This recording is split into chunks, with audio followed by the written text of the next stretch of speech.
Comment devenir multimillionnaire avec la pomme de terre en Afrique? Est-ce que ce bout de la vidéo, enfin, que je puisse partager avec toi cette stratégie de culture? Bonjour, bienvenue dans la communauté des agripreneurs visionnaires. Si tu me découvres pour la première fois, je m'appelle Thierry Toukou. Sur la chaîne, je parle d'entrepreneuriat, je parle d'investissement. Le but de la chaîne est ici enfin de valoriser et de vulgariser les plus du terreau africain. Si j'ai créé la chaîne, c'est enfin de te partager mes astuces et techniques business, de partager mon mindset, enfin t'aider dans tes réalisations, soit dans tes futures réalisations. Je suis entrepreneur agricole sur des spéculations telles que le poivre du Cameroun, communément appelé poivre de Penja, qui a reçu son label Indication géographique protégée en 2013. Sur la culture du palmier à huile, sur la culture du Ritzenden et l'autre, communément appelé Arpi ou Swandiansa, avec pour finalité de créer une marque spécifique à nous, dont on mettra sur le marché physique et sur le marché virtuel, afin de te servir. Donc, si les thématiques qui te parlent, n'hésite pas à t'abonner en appuyant sur le petit bouton rouge, en validant la cloche, afin de ne pas manquer plusieurs vidéos que diffuse sur la chaîne Enfin t'aider. Si tu l'as aussi d'affaires, je te dis merci. Donc, sur la vidéo d'aujourd'hui, je vais partager avec toi sur la culture de la pomme de terre. Voilà une culture hautement stratégique. Depuis 2 ans, je ne fais que marteler l'importance, la nécessité de pouvoir produire les tubercules. Et tu vois que avec l'actualité aujourd'hui en place, la crise sur les céréales, l'inflation, la crise alimentaire qui est en train de sévir, on se doit de se pencher terriblement sur nos différentes cultures. Comme j'ai coutume à te dire, se pencher tel que sur la culture, sur ces cultures, pourquoi?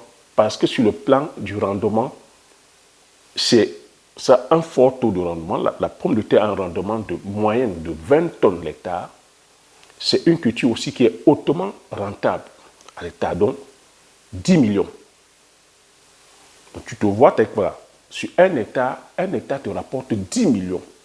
Au bout de quoi? Au bout de 3-4 mois. Comment tu vas t'y prendre? Avec une mise de 2 millions, je t'épargne ici l'obtention de terres. Je suppose que tu as déjà les terres. Donc la particularité de la pomme de terre, il faudrait que je mentionne aussi, c'est la zone agroécologique.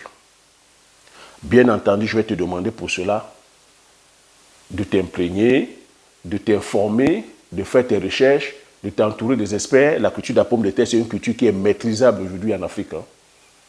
Je parle pour mon pays qui est le Cameroun, c'est une culture qu'on maîtrise très bien. Donc, que ce soit les paysans ou les paysannes, que ce soit les techniciens ou les ingénieurs agronomes, c'est une culture qui est maîtrisée. Bon, la spécificité maintenant, c'est la zone agroécologique. Donc la pomme de terre, c'est une culture qui est sensible, qui s'épanouit très bien en altitude.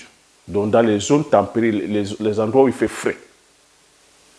Donc pour pouvoir avoir un rendement optimum, il faudrait que tu sois en zone d'altitude. C'est pour ça que généralement pour nous qui sommes au Cameroun, la pomme de terre sera très cultivée plutôt en zone montagneuse, telle que l'ouest, telle que le sud-ouest.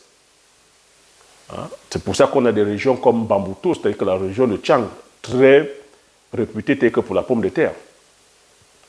Donc, une fois que tu as fait le choix de la zone agroécologique, le type de sol aussi, c'est un sol qui draine bien, un sol riche en humus, un sol qui n'est pas compact, un sol bien riche. Et puis, le mode de planting aussi, c'est que les variétés, il faut savoir aussi que les variétés aussi diffèrent selon les régions. Donc chez nous au Cameroun, on a comme ça des variétés telles que la variété cardinale, la variété caprina, la variété diamant, la variété désirée. Et pour les personnes qui sont en Afrique subsaharienne, telles qu'il y a les variétés Sahel, il y a les variétés Adriana, il y a des variétés Amazon. Donc les variétés diffèrent selon les zones. Aujourd'hui, nos ingénieurs agronomes aussi ont une certaine connaissance sur la bouture. Donc, à chaque portion, on fait des boutures améliorées. Donc, sur 1 hectare, voilà, tu vas avec une mise de 2 millions. Au bout de 3 ou 4 mois, voilà, la culture entre en production. Et sur 1 hectare, tu récoltes comme ça 20 tonnes. Tu vois, c'est pour ça que je dis que c'est une culture qui est hautement stratégique. 20 tonnes, à la vente, ça te revient à 10 millions. Tu imagines que si tu retrouves en train de faire 2 hectares, 3 hectares, 4 hectares, 5 hectares, 10 hectares, 20 hectares. Maintenant, la particularité aussi avec la pomme de terre, ce qu'il faut savoir, c'est bien de produire. Mais c'est encore meilleur lorsqu'on passe à la phase de transformation. Parce que la pomme de terre, c'est une culture qui est périssable. Donc ici, il faudrait, lorsque tu te lances sur cette culture, mettre le volet de transformation. Donc lorsque tu passes à la phase de transformation, qu'est-ce que tu peux donner, qu'est-ce que tu peux avoir comme produit dérivé? Tu peux faire la farine de pommes de terre. Tu vois, en ce moment, on est en crise sur les céréales, on est en crise sur les farines. Voilà comment est-ce qu'on peut aussi substituer la farine de blé avec la farine de pommes de terre. Depuis 2 ans, je ne fais que marteler ça et l'actualité est en train de me donner raison.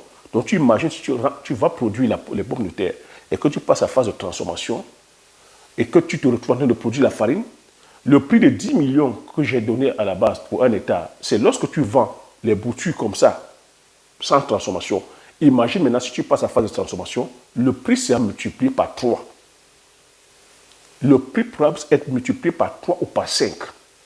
Tu peux faire de la farine, tu peux faire les chips de pommes de terre, tu peux faire, c'est-à-dire que la purée de pommes de terre, lorsque tu passes à la phase de transformation, tu peux faire les frites de pommes de terre.